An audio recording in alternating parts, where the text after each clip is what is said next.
وجاءت سکرۃ الموت بالحق، اور بالآخر وہ موت کی بے ہوشی کا وقت آن پہنچتا ہے حق کے ساتھ، قطعی ہے، وہ تو آنی ہے، اس لیے کہ اللہ کے منکر تو پیدا ہوئے ہیں، موت کا منکر تو آج تک کوئی پیدا نہیں ہوا، موت کا تو سب کو اقرار ہے۔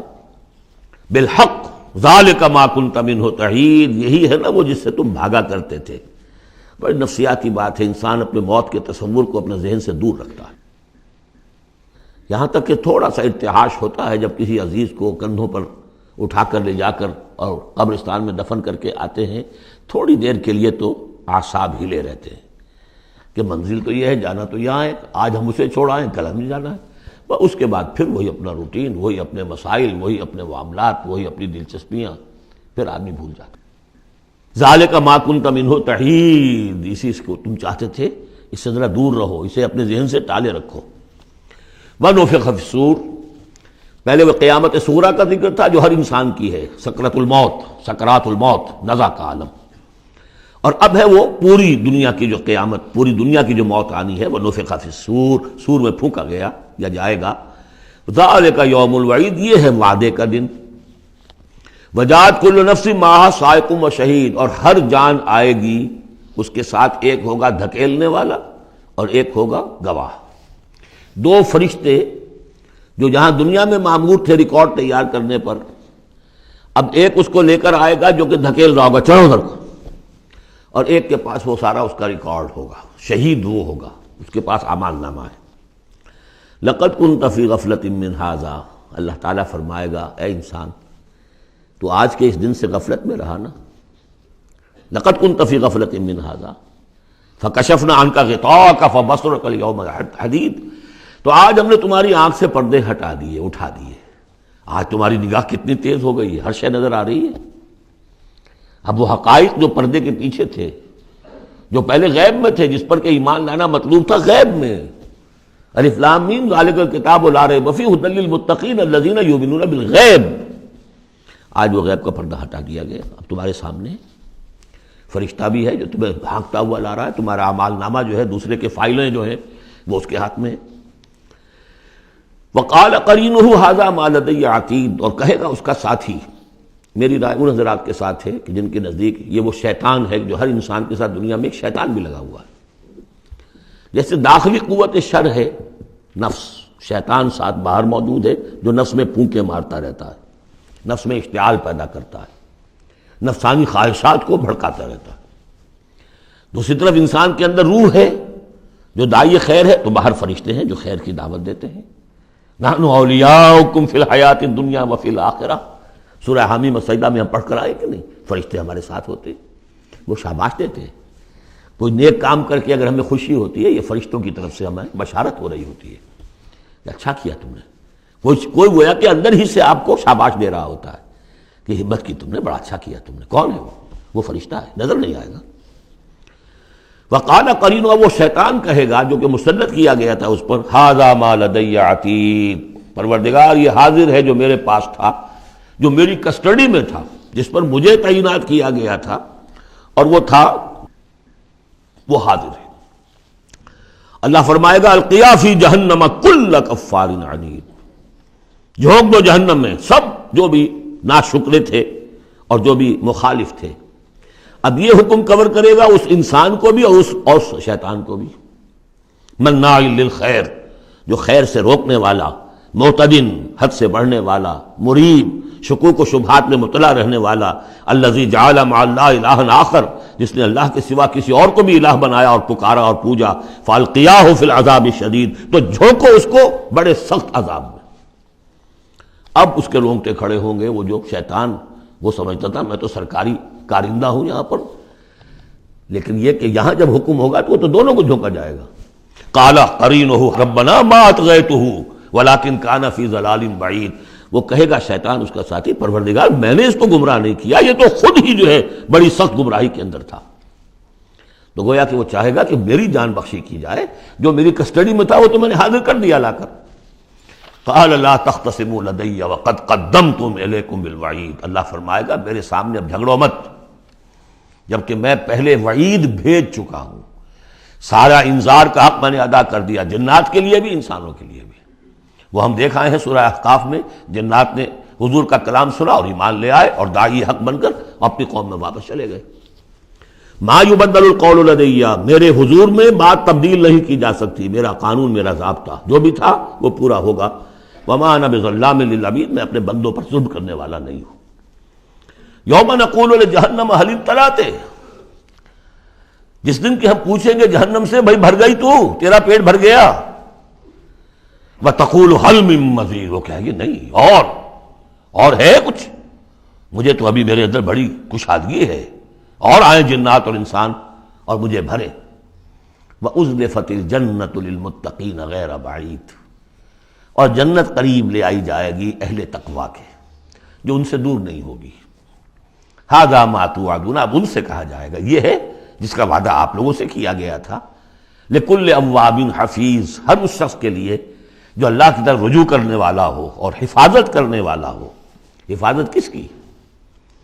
جو امانت ہم نے دی تھی۔ ان عرضنا الامانۃ علی السماوات والارض والجبال فابین ان یحملنها واشفقن منها وحملها الانسان، ہم نے اپنی روح پھونکی دی تم میں، تم نے اس کا حق ادا کیا، اس کو محفوظ رکھا، اسے سلیم رکھا۔ الا من اتى الله بقلب سلیم، تو وہ جو انہوں نے حفاظت کی ہے۔ من خشی الرحمن بالغیب، جو ڈرتے رہے رحمان سے غیب میں ہونے کے باوجود، بن دیکھے۔ وجاء بقلب منیب، اور لے کر آئے ہیں وہ قلب سلیم، قلب منیب، اللہ کی جو امانت تھی اسے پوری سلامتی کے ساتھ، حفاظت کے ساتھ رکھ کر لوٹا رہے ہیں۔ ادخلوها بسلام، داخل ہو جاؤ اس جنت میں سلامتی کے ساتھ۔ ذالک یوم الخلود، اب یہ دن ہے ہمیشہ رہنے والا، اب تمہیں یہاں جنت سے نکلنے والا مرحلہ کوئی نہیں آئے گا۔ لہم ما یشاؤون فیہا ولدینا مزید، ان کے لیے وہ سب کچھ تو ہے ہی کہ جو وہ چاہیں گے، اور ہمارے پاس اور بہت کچھ ہے۔ وہ اور بہت کچھ کیا کچھ ہے؟ تین درجے سمجھیے قرآن مجید میں مختلف مقامات پر جنت کے۔ ایک تو جو کچھ نفس انسانی میں داعیات ہیں خود اللہ نے رکھے ہیں، ان سب کی بھرپور تسکین کا سامان، یہ تو نمبر ایک ہے، پہلے ہی سے موجود ہوگا۔ نمبر دو، ہر شخص اپنی ذہنی سطح کے مطابق جو مانگے، یہ مختلف ہوں گی۔ کسی دیہاتی کی اپنی ذہنی سطح ہے، وہ کیا مانگے گا، اور کسی عالم اور فاضل کی اپنی ذہنی سطح ہے، کوئی فلسفی جو ہے وہ کچھ اور مانگے گا۔ کچھ لوگ ہوں گے کہ جو کچھ نہیں چاہیں گے سوائے اللہ کی ذات کے، جیسے کہ رابعہ بصریہ کا قول آتا ہے، ایک یوں سمجھیے کہ ایک جس جذب کے عالم میں کہ ایک روز نکلی ہے گھر سے، ایک ہاتھ میں ایک لوٹے میں پانی تھا اور ایک ہاتھ میں ایک قندیل، مشل، کہ رابعہ کہاں چلے؟ کہ میں اس مشل سے تو جنت کو جلانا چاہتی ہوں، اور یہ لوٹے میں پانی ہے، اس سے میں دوزخ کو بجھانا چاہتی ہوں، تاکہ لوگ دوزخ کے ڈر اور جنت کے لالچ میں اللہ کو نہ چاہیں، اللہ کو اللہ کے لیے چاہیں۔ تو ایسے بھی ہوتے جو آیا نا، یریدون وجہہ، انہیں اللہ کی رضا کے سوا، اس کے چہرے کے سوا کچھ نہیں چاہیے، یریدون وجہہ، تو وہ لوگ بھی ہوں گے۔ پھر وہ تیسری چیز ہے جو اللہ نے فرمایا کہ پھر ہم وہ کچھ بھی دیں گے، ما لا عین رات، یہ حدیث کے الفاظ ہیں لیکن قرآن میں سورہ سجدہ میں آ چکا ہے۔ فلا تعلم، کوئی شخص نہیں جانتا، فلا تعلم نفس ما اخفی لهم من قرۃ اعین، آنکھوں کی جو ٹھنڈک کا سامان ہم نے فراہم کیا ہوا ہے۔ لهم ما یشاؤون فیہا ولدینا مزید، وکم اہلکنا قبلہم من قرن هم اشد منہم بطشا فنقبوا فی البلاد، کتنی ہی قوموں کو ہم نے اس سے پہلے ہلاک کیا ہے جو ان سے کہیں بڑھ کر تھیں اپنی قوت میں، پکڑ میں، اور وہ گھس گئے تھے ملکوں میں، ایک کے بعد دوسرا فتح، دوسرے کے بعد تیسرا فتح، نقب لگاتے چلے گئے ایک ملک کے بعد دوسرے میں۔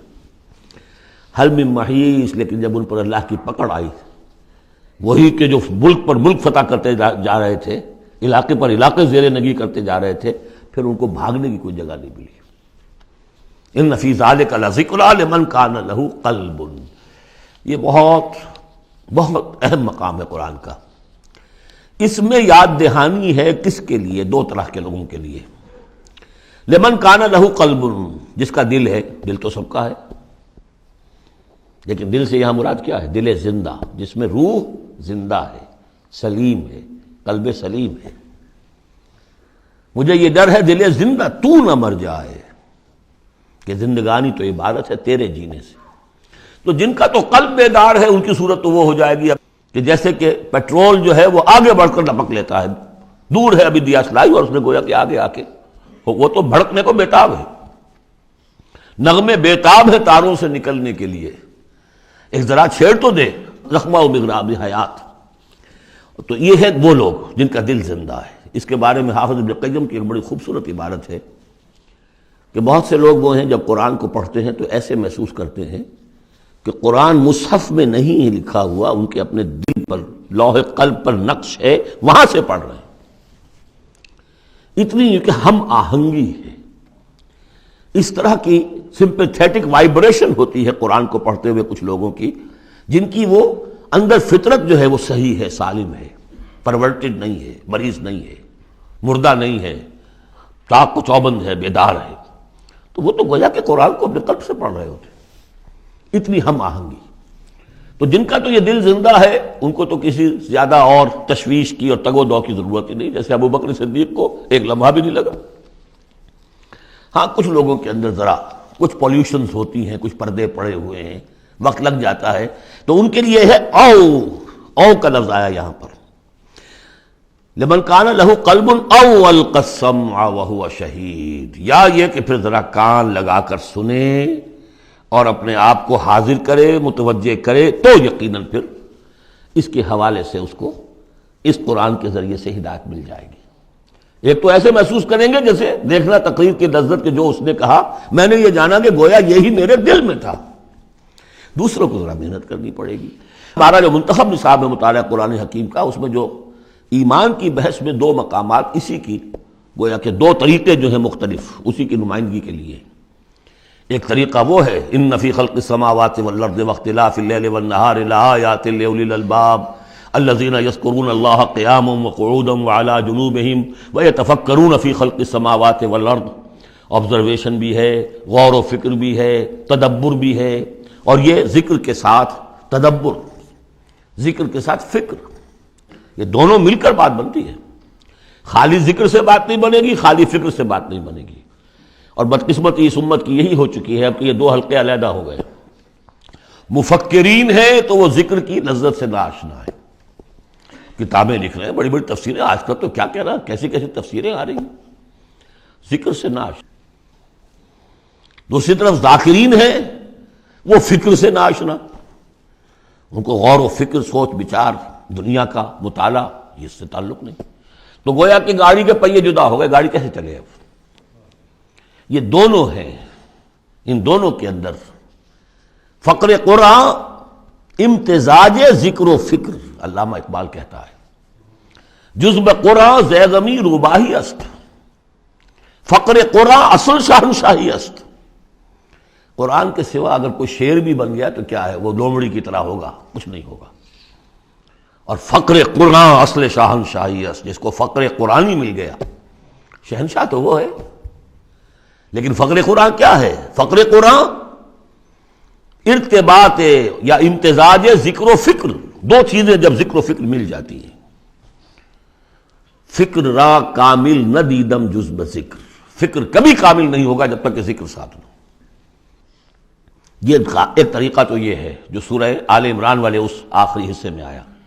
ایک طریقہ وہ ہے قلب کو صاف کر لیجئے، اس کی کدورتیں دور کر لیجئے، اس کے آئینے میں قرآن خود بخود منعکس ہو جائے گا اور اس کو جگمگا دے گا۔ یہ ہے جو آیات نور کے اندر ہے، نور علی نور، نور فطرت اور نور وحی مل کر نور ایمان کی تکمیل کرتے ہیں۔ ان فی ذلک لذکری لمن کان لہ قلب او القی السمع وہو شہید۔ عام طور پر لوگوں نے اس او کو واو بنا دیا ہے، اس لیے کہ اس گہرائی میں جا کر ان دو چیزوں کا علیحدہ، یہ دو اپروچز مختلف ہیں، اس کو سمجھا نہیں تو اس کو کہا کہ او جو ہے یہاں واو کے معنی میں اور نہیں، او ہے یہ۔ وَلَقَدْ خَلَقْنَا السَّمَاوَاتِ وَالْأَرْضَ وَمَا بَيْنَهُمَا فِي سِتَّةِ أَيَّامٍ، اور ہم نے آسمانوں اور زمین کو اور جو کچھ ان کے مابین ہے پیدا کیا 6 دنوں میں۔ وَمَا مَسَّنَا مِن لُغُوبٍ، ہمیں کوئی تکان تاری نہیں ہوئی۔ یہاں اصل میں نفی ہو رہی ہے کہ تورات جب گم ہو گئی تھی تو جب اس کو دوبارہ یادداشت سے مرتب کیا گیا تو مرتبین انسان تھے، وہ نبی تو تھے نہیں، تو ان کی یادداشت نے ٹھوکریں کھائیں۔ تو غلط چیزیں بھی تورات میں شامل ہو گئی. تو اس میں وہ بھی الفاظ آ گئے کہ اللہ نے آسمان اور زمین 6 دن میں پیدا کیے اور 7ویں دن اس نے آرام کیا. تھک گیا تھا نا. یہی ویکینڈ کا تصور ہے جو چلا آ رہا ہے تورات، جو یہودیوں میں بھی اور عیسائیوں میں بھی. اس لیے کہ تورات میں 7واں دن آرام، اللہ نے آرام کیا تم بھی آرام کرو. ہمارے ہاں کوئی تصور اسلام میں ویکینڈ کا نہیں ہے، اور اس کی نفی کر رہا ہے اللہ. وما مسنا من لغوب، ہمیں کوئی تکان تاری تو نہیں ہوئی کہ ہمیں کسی آرام کی ضرورت ہوتی. فاصبر علی ما یقولون، تو اے نبی آپ صبر کیجئے اس پر جو یہ کہہ رہے ہیں. وسبح بحمد ربک قبل طلوع الشمس وقبل الغروب، اور اپنے رب کی تسبیح و تحمید کیجئے سورج کے طلوع ہونے سے قبل اور سورج کے غروب ہونے سے قبل. اب یہ ابتدائی 4 سال ہیں جن میں ابھی نمازوں کا وہ نظام الاوقات نہیں بنا تھا، وہ تو 11ویں سال میں جا کے بنا ہے. سورہ بنی اسرائیل میں جب نازل ہوئی ہے اور جب کہ معراج ہوا ہے آپ کا، معراج میں یہ 5 وقتوں کا نماز کا نظام دیا گیا. اس وقت تک تو یہی ہے صبح و شام اللہ کا کچھ یاد ہو، یا اس سے پہلے جو ہے وہ رات بھر کھڑے رہو 2 تہائی یا تہائی، کم سے کم 1 تہائی شب، وہ اور علیحدہ نظام تھا. تو قبل طلوع الشمس والی نماز ہی اب ہماری فجر کی نماز بن گئی ہے، اور قبل الغروب والی نماز ہماری عصر کی نماز بن گئی ہے. یہی بات ہم سورۃ طٰہٰ میں پڑھ چکے ہیں. قبل طلوع الشمس وقبل غروبها ومن اللیل فسبح، اور رات کے حصوں میں بھی اس کی تسبیح بیان کرو. وادبار السجود، اور نمازوں کے بعد سجدوں کے بعد پھر بیٹھ کر بھی کوئی تھوڑی سی تسبیح کیا کرو. جیسے نمازوں کے بعد تسبیح فاطمہ ہے 33 مرتبہ سبحان اللہ، 33 مرتبہ الحمدللہ، 33 یا 34 مرتبہ اللہ اکبر. وَاسْتَمِعْ يَوْمَ يُنَادِ الْمُنَادِ مِن مَّكَانٍ قَرِيبٍ، اور کان لگا کر سنتے رہو، اس دن کے منتظر رہو جبکہ پکارنے والا پکارے گا بہت قریب کی جگہ سے.